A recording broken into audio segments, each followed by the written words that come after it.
Les gars, le Bitcoin vient de voir un mouvement décisif, bonne nouvelle, c'était à la hausse. La question est donc maintenant de savoir si on peut faire confiance à ce mouvement et si on peut s'attendre à ce que les prix continuent à augmenter dans cette tendance. Et bien aujourd'hui, c'est exactement de cela qu'on va discuter parce que on a pas mal de graphiques qui pointent tous vers une direction spécifique actuellement, alors il faut que je vous parle de tout ceci. Alors assurez-vous de rester du début jusqu'à la fin de cette vidéo pour les infos. Bienvenue à tous, je m'appelle Maxime et je vous apporte chaque jour des nouvelles vidéos en français sur les crypto-monnaies en vous apprenant comment vous faire de l'argent sur ce marché. Si vous êtes nouveau sur cette chaîne, alors je suis sûr de vous abonner et d'activer la cloche dès maintenant. Ok, comme toujours, allons droit au but. Ce que vous pouvez voir, c'est que depuis ma vidéo d'hier, où on se trouvait ici aux 58 000 $, où on avait d'ailleurs trouvé du support à partir de la boîte orange, eh bien, on s'est propulsé à la hausse. À partir de ce point, on a eu un mouvement décisif envers finalement un peu de bonnes nouvelles. Regardez ça les gars, on a rencontré une certaine résistance tout d'abord sur cette ligne orange ici, et c'est vraiment un cas d'école aux 59 000 $. Et puis, une fois qu'on a finalement franchi cette zone, boum, explosion jusqu'au prochain niveau de résistance. Vous pouvez voir quelques chandelles vertes extrêmement décisives juste ici, jusqu'aux 61 000 $, et actuellement on est juste un tout petit peu en dessous de cette résistance aux 60 900 $. Encore une fois, on est extrêmement proche de ce point, ce qui m'indique une action peut-être bullish. La question bien sûr, c'est de savoir si on risque de franchir ce point avec conviction et se propulser jusqu'au prochain niveau de résistance majeur.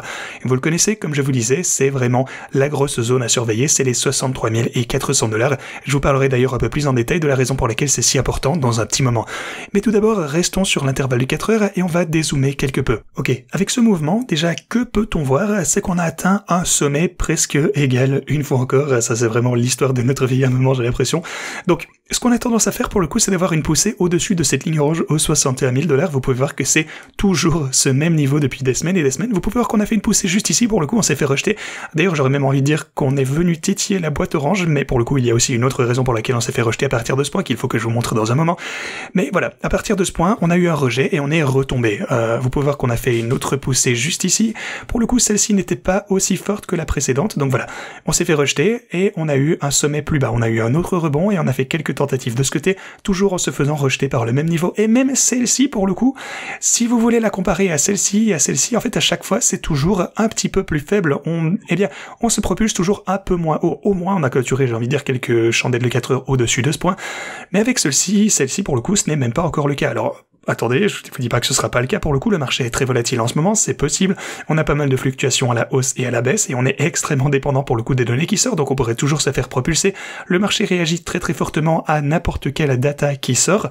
Voilà, je n'exclus pas qu'on assiste à une nouvelle poussée explosive à la hausse, peu importe de la résistance ou pas, mais comme vous le savez, je suis de toute façon un bull, je suis optimiste, je suis bullish quant au Bitcoin. Je pense que vers la fin de l'été, c'est-à-dire maintenant, eh bien on devrait recommencer à augmenter, rencontrer des prix plus élevés de manière plus convaincante. Voilà. Ça pour le coup c'est un petit peu ma stratégie de base. La théorie que j'ai depuis plus de 9 mois, j'ai envie de dire, c'est que vers la fin de l'été, même si je pensais honnêtement que ce serait un petit peu plus tôt que ceci, je pense qu'on va sortir de cette action de consolidation latérale. Et soit dit en passant, on est dans cette phase de consolidation de mars jusqu'à aujourd'hui. Oui, c'est d'ailleurs ce que j'avais souligné précédemment d'ailleurs. Je pense qu'on allait bel et bien majoritairement latéraliser, peut-être avec un penchant à la baisse. Donc voilà, petit biais baissier, mais vers la fin de l'été, selon moi, on allait augmenter, voir des prix plus élevés. L'été ça a jamais été super bon pour les cryptos, mais voilà, on commencera selon moi à voir une prochaine étape de la hausse du marché haussier jusqu'à ce qu'on atteigne finalement les alentours du 150 000 $. C'est ma prédiction pour ce cycle. Voilà ce que je crois.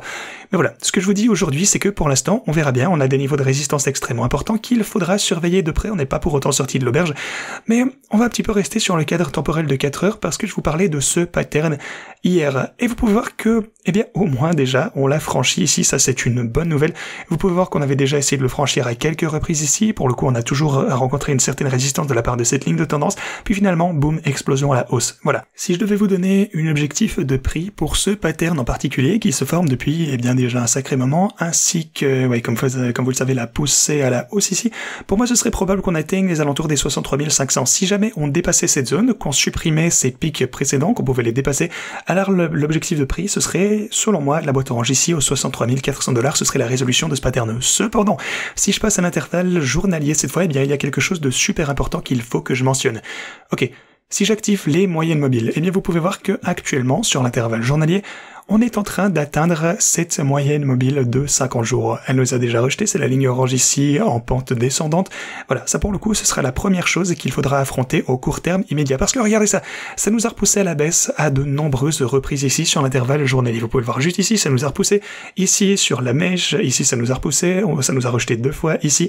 Et maintenant, on a essayé une nouvelle fois de le franchir sans succès jusqu'à maintenant. Si jamais on parvenait à franchir ceci de manière convaincante et clôturer au-dessus, eh bien ce serait un signe déjà plus bullish pour le Bitcoin au plus court terme. Non seulement ça, mais si en plus on parvenait à franchir cette ligne orange qu'on a juste ici, donc oui, la moyenne mobile de 50 jours, attendez, si j'active ceci, oui, vous avez également les moyennes mobiles de 200 et 100 jours, la ligne verte et mauve également.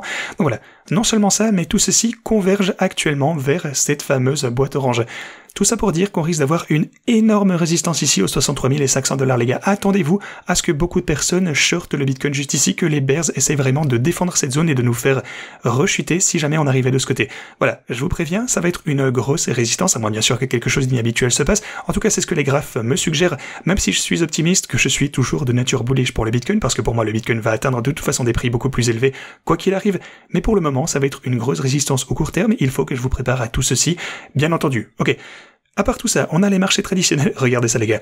Nous ne sommes qu'à environ 1,5% d'un nouveau all-time high pour les marchés traditionnels. Il y a 2 semaines, on a l'impression que c'était Armageddon dans les marchés traditionnels, mais ils se portent super bien finalement. Si vous avez pu attraper ce dip ici, si vous tradez les marchés traditionnels également, eh bien je vous félicite, c'était vraiment une super transaction.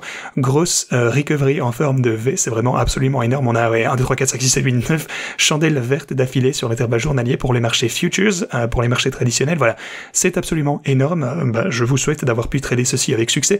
Mais voilà, c'est aussi positif pour la crypto et le Bitcoin, bien entendu, parce que je pense qu'une grande partie de cet argent finira par trouver sa place dans la crypto lorsque les marchés vont un petit peu se calmer, ce n'est qu'une question de temps.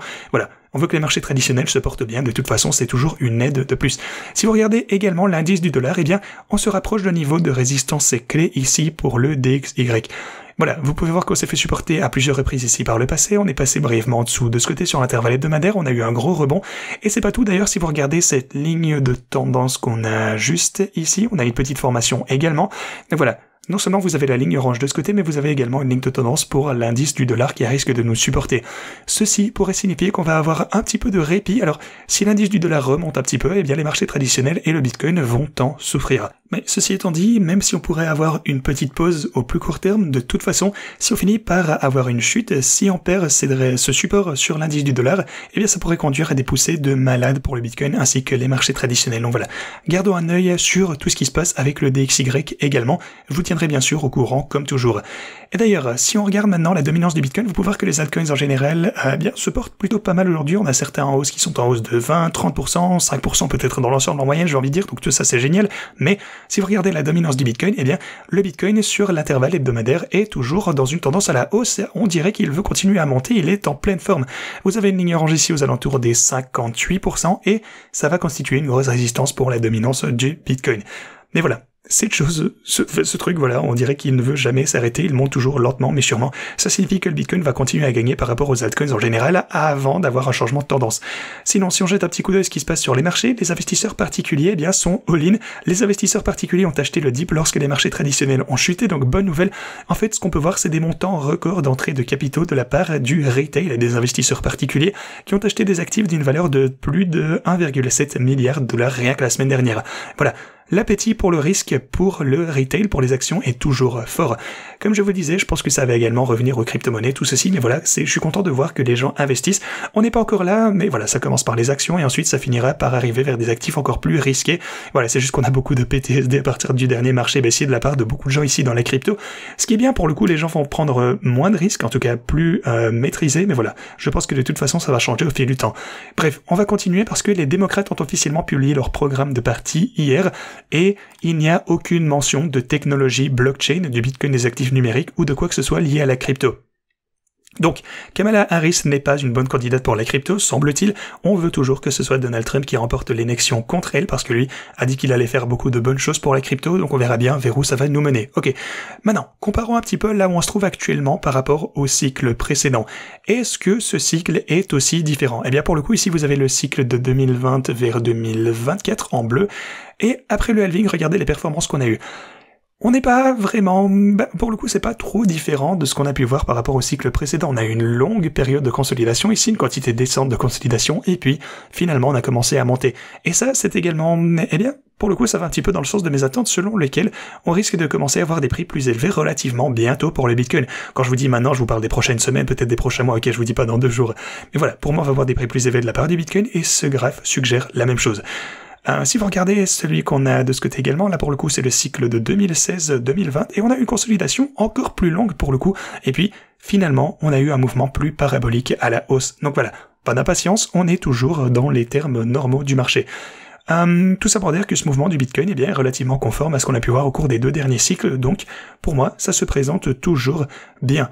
En ce qui concerne mes stratégies de trading, eh bien mes transactions ont augmenté de 50% sur ce bot pour le coup que j'ai ouvert il y a quelques temps. Le précédent est toujours en baisse de 30 000 $, ce qui est absolument ok. Je pense toujours qu'il suffit juste de lui donner un petit peu plus de temps et celui-ci se trouvera à nouveau en bénéfice. Je ne me fais vraiment pas de soucis.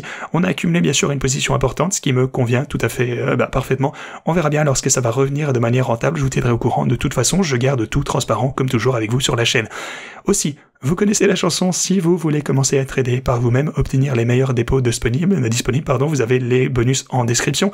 Vous aurez jusque 60 000 sur OKX, jusque 40 000 sur BitGet si vous utilisez ces liens. Si vous souhaitez obtenir également un trade gratuit de 300 $, utilisez Evo. Il s'agit d'un DEX sans KYC, ce qui signifie que vous ne devez pas fournir vos informations personnelles. Vous pouvez l'utiliser même dans certains pays qui bloquent par exemple OKX et BitGet. Vous pouvez très probablement utiliser la DeFi, quoi qu'il en soit, donc n'hésitez pas à profiter également de cette opportunité. Ouais, d'ailleurs, c'est limité dans le temps, donc n'hésitez pas. Voilà, ceci étant dit, c'est tout ce que j'ai pour vous aujourd'hui. Merci d'avoir regardé cette vidéo, et moi je vous dis à la prochaine.